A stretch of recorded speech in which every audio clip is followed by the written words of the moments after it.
Honduras has been very much shaped by its geography, not just because it has brought it into constant conflict with its neighbors, but also because its economy was very much tied to natural resources, first mining and later bananas. To see why, join me for this brief look at the political and cultural geography of Honduras. Honduras is the 101st largest country in the world and second largest in Central America, smaller only than Nicaragua, and slightly bigger than the state of Tennessee. Geographically, the largest part of the country are the interior highlands, which make up about 80% of the land in Honduras, an unfortunate situation because they lack the volcanic soil that other Central Americans have, and thus are not particularly good for agriculture. The highlands are divided into three distinct cordilleras, or mountain ranges, including the north, central, and south. This puts the country at an average elevation of 684 meters, or 2,248 feet, which is below the world average, but third highest in Central America, below Guatemala and Costa Rica. Its highest point is Cerro Las Minas, rising up to 2,870 meters or 9,420 feet. Situated in the Lempira department, it is the ninth mountain with the highest elevation in Central America. The country has plenty of rivers, most of which empty into the Atlantic, but few are navigable.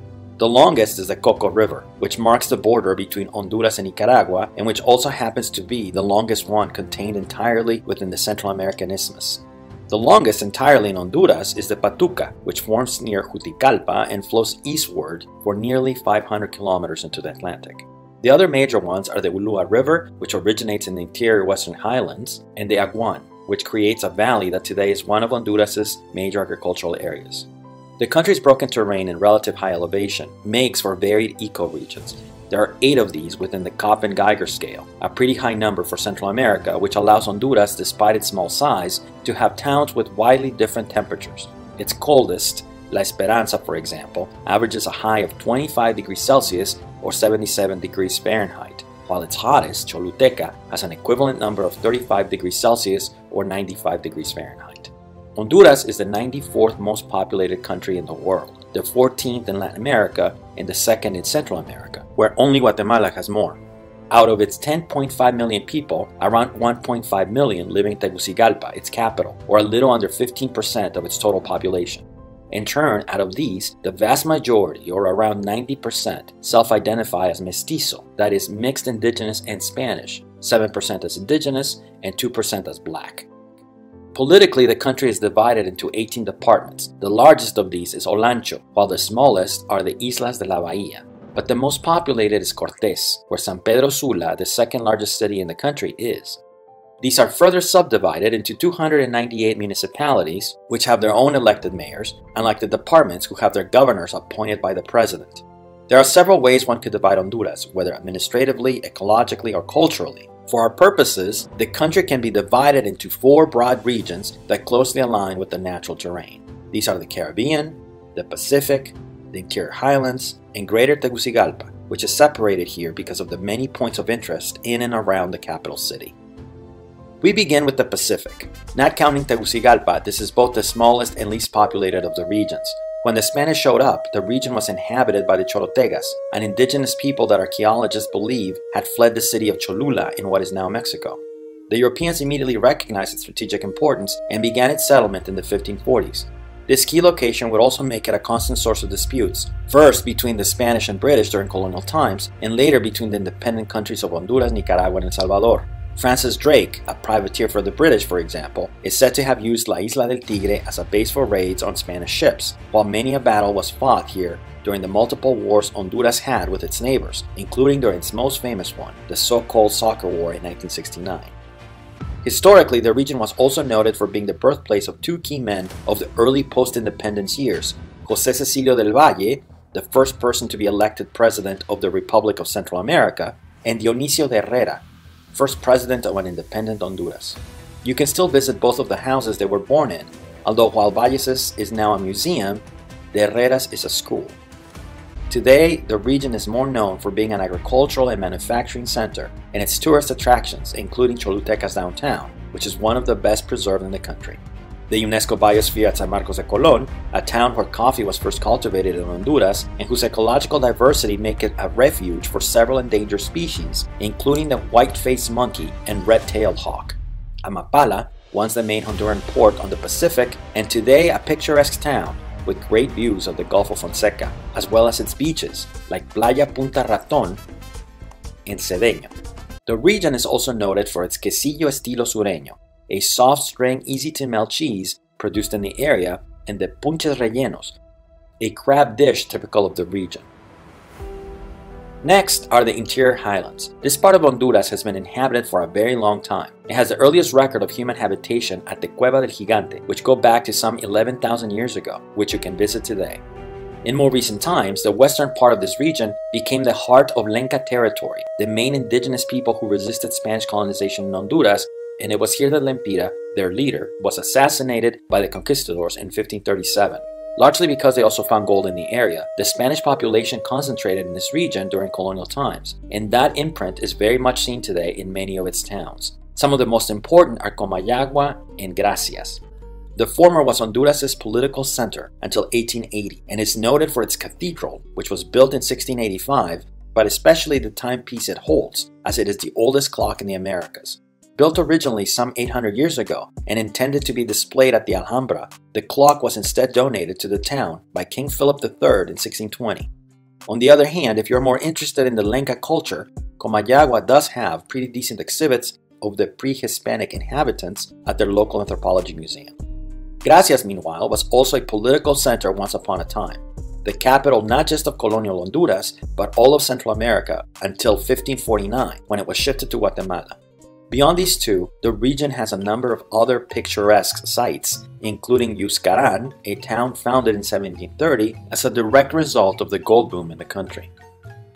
Cedros, the place where the first National Representative Assembly in the country was convened in 1824, and Santa Rosa de Copan, a town that grew prosperous in the 18th century through tobacco farming and today is the largest city in western Honduras.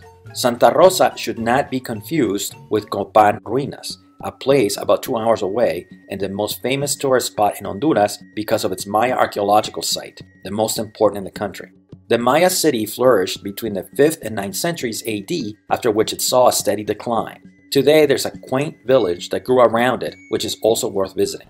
The interior highlands were also the site for one of the most important battles in Central American history, the Battle of La Trinidad. Its notoriety came from the fact that a victory there by Francisco Morazan propelled him into the Central American presidency, which he single-handedly held together for roughly the next decade. But he would eventually lose that battle. The region is also the birthplace of perhaps the Honduran woman most likely to be recognized abroad, Berta Cáceres, an environmental activist that was assassinated for her opposition to a hydroelectric dam in 2016. Finally, the region is known for 3 other natural sites. The first is the Parque Nacional Montaña de Celaque, a cloud forest park high in biodiversity like pumas and ocelots, as well as the country's national animal, the white-tailed deer, and the Bolitoglossa celaque, an endangered salamander that lives only in this region. The second is the Cuevas de Taulabé, a cave system that features any number of stalactites and stalagmites and an accompanying number of legends. The third is the Lake de Yojoa, the largest lake in Honduras, also full of biodiversity, great views, and excellent coffee that is grown nearby. The next region is Greater Tegucigalpa. This has been one of the centers of power in the country since colonial times. Some of the most important men in Honduran history have been born here, including Francisco Morazan, Marco Aurelio Soto, and Tiburcio Carías Andino, for example.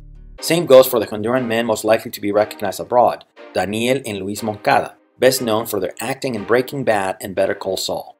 Tegucigalpa's importance is also evident in the sites of interest, including its cathedral, which was built in 1765, and a few blocks away, the San Francisco Church, which was constructed in 1590, as well as some of the better museums in the country, such as the Museum for National Identity and the National Gallery of Art, which is housed in an old colonial building. Because Morazan was born here, you will find lots of things named after him, including the park in front of Tegucigalpa's cathedral and the department in which the capital itself is situated. Perhaps the most interesting site, however, is his former house, which used to be the National Library and now serves as a permanent museum to the man and his ideals. Another old house you can visit is the Antigua Casa Presidencial de Honduras, that is the site where the former Honduran presidents lived from 1922 until 1994 and is now open to the public. The National Congress is very close by, a modern monstrosity built in 1956 that is the site for the unicameral legislature. The current presidential palace, meanwhile, is about 10 minutes away in another modern government complex, but in a more classical style. The other thing about Tegucigalpa's centrality is that you can have access to most of the country's typical dishes, like montucas, a corn-based dish similar to tamales, or sopa de capirotada, which evokes a kind of French onion soup but with corn flour, tomatoes, and cilantro. Of course, if you're a little more adventurous, you could always try garrobos, a black-tailed iguana delicacy that locals like to eat as a soup at the San Miguel market in the capital.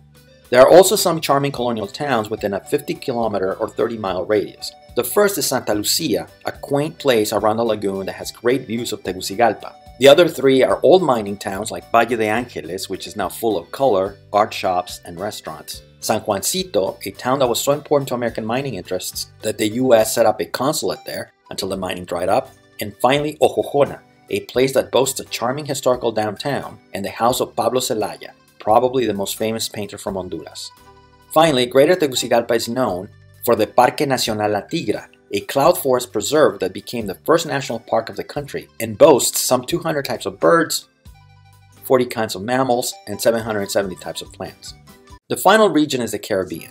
This area was the first part of the country that the Europeans encountered when Columbus landed in one of the Bay Islands, Guanaja, in his final voyage in 1502. Within a few decades, they also first began settling the country here, establishing Trujillo, Naco, and Puerto Cortes in the 1520s, and what later became San Pedro Sula in 1536.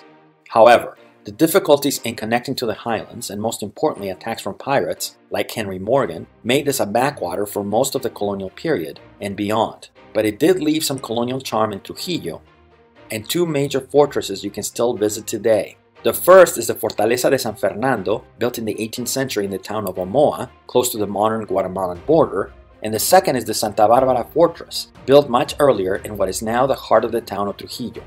The brittle Spanish control over the area meant British encroachments in the region. This did not translate to the loss of territory for future Honduras, but it did lead to the arrival of new people. Garifuna, a group of mixed-race African and Amerindian ancestry with roots in the Caribbean island of St. Vincent, they arrived in Honduras in the late 18th century because the British deported them to the island of Roatan as a punishment for their rebellions. Today you can visit some of their towns like Travesia and Baja Mar, and if you are interested, you might want to visit the latter in July, which is when the National Dance Festival takes place every year.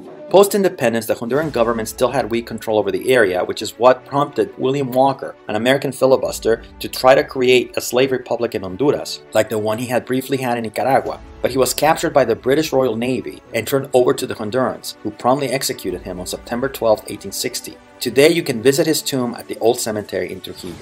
Meanwhile, the region's economic fortunes would eventually turn around with the introduction of banana production in the late 19th century. This was pioneered by Samuel Semuray and the Cuyamel Fruit Company, whose political influence over Honduras would give us the moniker of Banana Republic. Their imprint is felt everywhere. San Pedro Sula, for example, which had barely survived the colonial period, soon became a major industrial center, generating almost two-thirds of the country's GDP today. Beyond that, today the region is known for three main tourist attractions. The first are the Bay Islands, which are known for its great spots for diving and snorkeling, because the reefs are part of the second largest reef barrier in the world. Roatan in particular is the most developed of the three and does not just have amazing beaches, but other nature parks like the Manawaki, where you can hang out with sloths and capuchin monkeys. The second is the Pico Bonito National Park, a protected area inside the mountain range Cordillera Nombre de Dios, and a popular destination because of its proximity to La Ceiba, the gateway to the Bay Islands.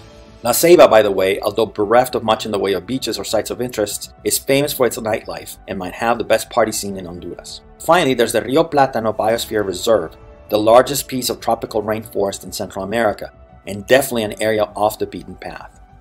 Meanwhile, historically, Honduras has been ruled by a two-party system dominated by the liberal and national parties. Since 1982, at different points there has been a slight north-south split between the two, but the most interesting is between neighbor departments Lempira and Ocotepeque, who for over 40 years have often voted for opposing parties, with the former going for the National Party and the latter for the Liberals. The one exception was in the immediate period after a coup removed the liberal Manuel Zelaya from office, which in turn resulted in much political instability in the country. And this concludes our trip across the Honduran geography. May one day you too have the opportunity to visit beautiful Honduras.